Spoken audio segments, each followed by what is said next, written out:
2024 మే నెల 2024 మే నెల 16 నుండి 31 వరకు ధనస్సు రాశి ఫలితాలు. ధనుర్మీనాలకు గురువు అధిపతి. అయితే ఈ గురువు 6ంట ఉన్నాడు. ఈ గురువు బాగాలేడు. రవి ఒక్కడే బాగున్నాడు, శని ఒక్కడే బాగున్నాడు. ఈ రాశికి శని, రవులు తప్పితే మిగతా 6 గ్రహాలు బాగాలేవు. ఈ ధనుస్సు రాశి వాళ్ళు చాలా జాగ్రత్త పడాల్సిన అవసరం ఉంది. సరిగ్గా ఈ జాతకులకి ఏమీ బాగాలేదు అని చెప్పాల్సి వస్తుంది. మంచి చెప్పడానికి ఎక్కడ అవకాశం లేదు. కాబట్టి ఈ రాశి వాళ్ళని భగవంతుడు రక్షణ చేయాలి, కానీ మానవుడు ఎవడు కూడా రక్షణ చేయలేడు. అయితే దీంట్లో భగవంతుడు ఒక మంచి అవకాశం ఇచ్చాడు. ఎప్పుడు కూడా చెడులో కొంత మంచి ఇస్తాడట. శని 3ంట ఉన్నాడు, ఆల్రౌండర్. శనీశ్వరుడు అంటారు.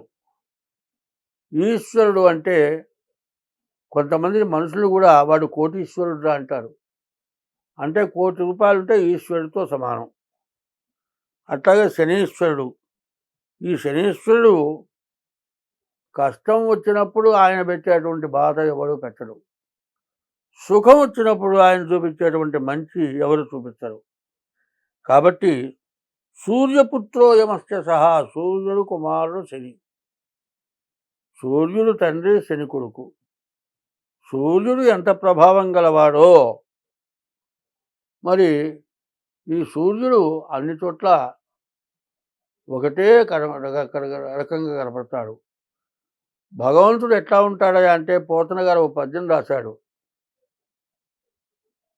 అన్ని చోట్ల కనపడే భగవంతుడు ఎవరైతే ఉన్నాడో ఆయనకి దండం పెడతాడన్నాడు. అన్ని చోట్ల ఎవరు కనపడతాడంటే ఒక సూర్యుడు సమస్త జీవులకు తాను ఒక్కొక్కడై తోచు పోలిక. ప్రపంచం మొత్తం మీద అన్ని చోట్ల కనపడే సూర్యుడు ఒక్కడే. ఈ దేశంలో ఒక సూర్యుడు, ఇంకో దేశంలో ఒక సూర్యుడు లేడు.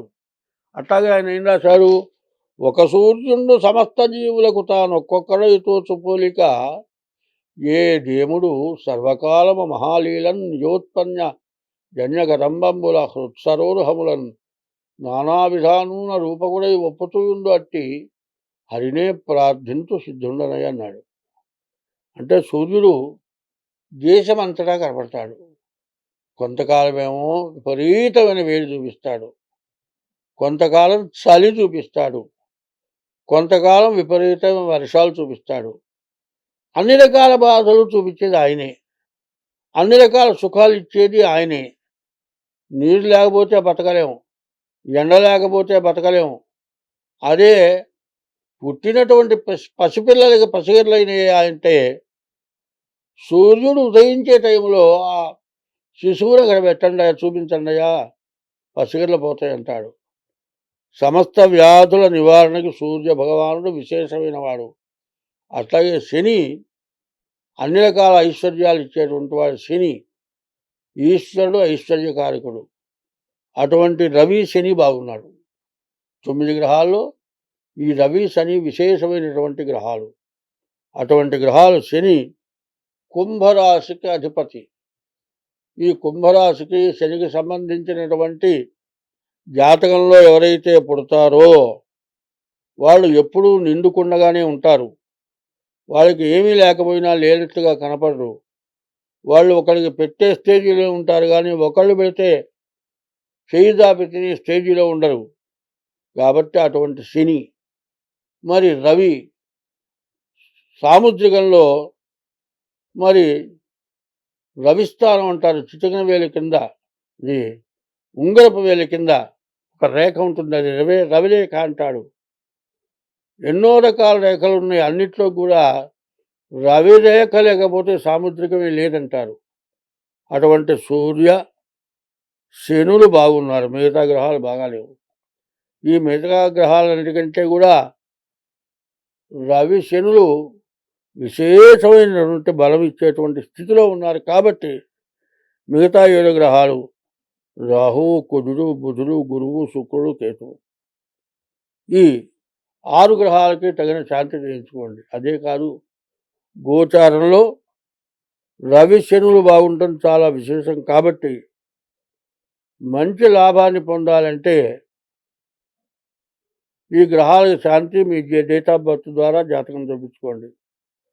మట్టిలో మాణిక్యం అంటారు. మట్టిలో అనేక రకాల రాళ్ళు ఉన్నాయి. ఆ రాళ్లలోనే కొన్ని రత్నాలు ఉన్నాయి.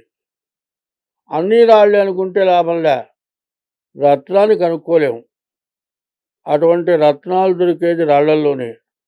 అట్లాగే 9 గ్రహాల్లో ఈ 2 గ్రహాల ద్వారా రత్నాలు లాంటి గ్రహాలు, ఈ గ్రహాల వల్ల మంచి ఫలితాన్ని పొందడానికి అవకాశం ఉంది. కాబట్టి కుజుడికి, రాహుకి, రవికి, శుక్రుడికి, కేతువుకి పూర్తి శాంతి చేయించుకోండి. మీకు అన్ని విధాలా బాగుంటుంది. పైన తప్పనిసరిగా మీ తారీఖు, నెల, సంవత్సరం ద్వారా మీ జాతకం చూపించుకోండి. ఎందుకంటే చాలా లక్కీ టైం అంటాను ఇది. రవి శనులు బాగుండటం చాలా విశేషం కాబట్టి, ఒక మంచి లాభాన్ని పొందేటువంటి సమయం కాబట్టి, మీ జాతకంలో ఉన్న దోషాన్ని పోగొట్టుకుంటానికి మీ డేట్ ఆఫ్ బర్త్ ద్వారా కూడా మీ జాతకం చూపించుకోండి.